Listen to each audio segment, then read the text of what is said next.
Hey everybody, welcome to Cut, Transform, Glue, and to the 5th episode of the Small Carrier Drone Build. In today's episode, I'll start the painting process, so let's get right into it. This was supposed to be a simple project based on a food container I had laying around, and yeah, it eventually turned into something much bigger when I began stacking some interesting cargo pieces on top of it. In this episode, I will start the painting process. Finally, I'm getting closer to the finish line with this one right here, which began like a small project but ended up being much bigger than what I intended at first. So yeah, let's begin the painting process. I've put together and take this one apart so many times by now that I really wish I could like magically just make it happen. But yeah, now every piece is on a chopstick, so I can make a cool technique. Let me show you. As you can see, all pieces have a final coat of gray primer applied. But for this project, I'll do something different. I'll do a technique I call fake chipping. This technique is very simple, but the results are amazing. But I'll show you in detail later in the video. For now, let's focus on the color scheme. I want this robot to look like it was repaired a couple of times, and to achieve that, I'll put different shades of gray and other colors on the legs and other parts of it.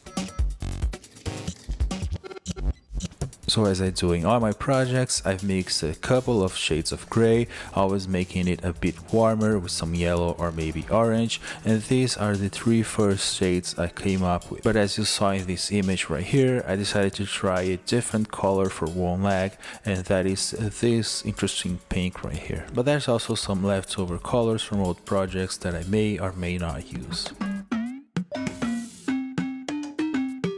Now let me explain you guys that fake chipping effect I was talking about before. The idea is to use some black and red primer and apply it on top of the gray primer, creating some specks. And once you apply the first color, you can just scratch it, revealing this rust layer underneath it. You just gotta be gentle so you avoid reaching the gray primer. In this project, I'm also doing something cool, which is using some 3D printed stencils. To make it, I simply measured the spot I had for the ladder, and then I 3D modeled and printed the stencil. By the way, this is an Ender 3S1 that Creatively sent me for review, so expect a review of this unit soon. But I can already tell you guys the quality of the prints is amazing, as you can tell by the result right here. Then I just had to position it on top of the model and spray paint it with my airbrush, real careful, and this right here is the result. And of course, it also got some fake chipping, but at this point I'm thinking I should maybe call this the real chipping, I guess. Let me know in the comments. But yeah, this is the first leg I painted, and this is the level of wear I made on this one. And when I say level of wear, I mean I'm trying to convey different levels of wear on each leg, as you can see right here. I want to give the impression that each leg was replaced at a different time. At this point, I also made a fourth shade of gray, which looks more like a sand color, to be honest, and I applied it to the left back leg. And I know this might look a bit chaotic, but well, this is kind of my goal right here. By the way, I decided to 3D model the full leg assembly from this project, and yeah, this is available for my patrons on the Combat Robot tier.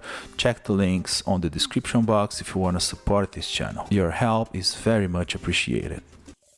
And that sand color was also applied to the top of the body of the robot, and yeah, this right here is the result after the chipping.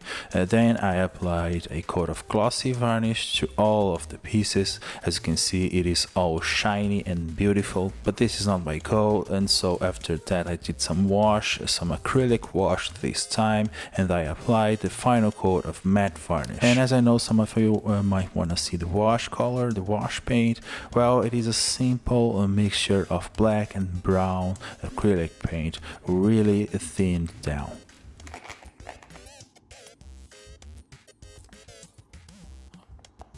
After the painting process, the wash and the matte varnish, I decided to put the robot together just to see how things were going. And I forgot to show you guys, but I also made a stencil with some letters for the body of the robot. There are a ton of metal pieces in this project that I won't necessarily paint, but they look too shiny for me, so I decided to heat it on the stove to change the color. I don't really understand what is going right here. I just know that when you heat a metal and you give it a thermal shock, I guess, it kind of changes its colors. I also did some sanding, and this is the result, a subtle difference that I really dig. I know it might seem that I'm close to the finish line, but this is actually not the case. I still have to paint all of the cargo pieces, and there are a ton of them. And this video is already late, so yeah, let's power through it and see how far I get. I have some really exciting news for you all. This year, I've set some really important goals for myself and this channel. I want to push the limits of my creativity as a creator and a maker and show you guys some incredible builds. I've been making scrap builds for the last 10 years, and it's time we explore what's possible with insane projects. The thing is, most of my projects take at least a couple of months to complete, meaning I have to break down the process on smaller videos that don't usually perform very well thanks to the algorithm.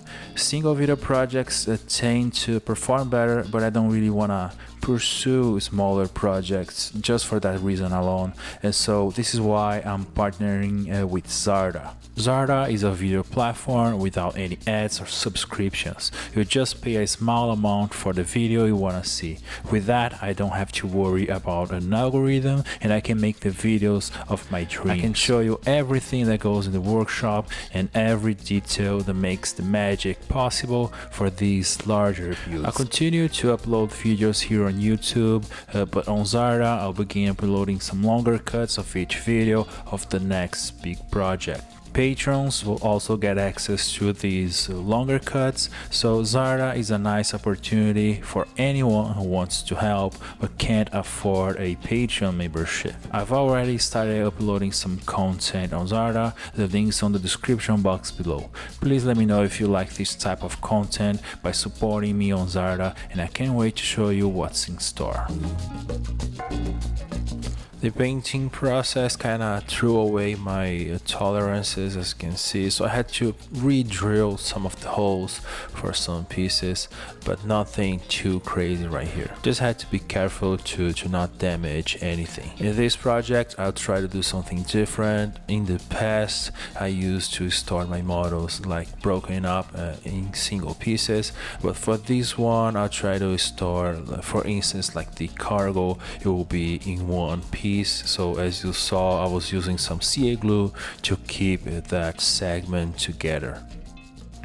But yeah, after a while, this right here is the carrier drum painted and kind of ready to go. To be honest, there is a couple of cargo pieces left to be painted, and then I'll move to the diorama base, which will have some foliage, kind of a natural scene. I want to try to make some plants and some dirt, which I never did before. Thank you so much if you watched this far in the video, and I'll catch you guys in the next one.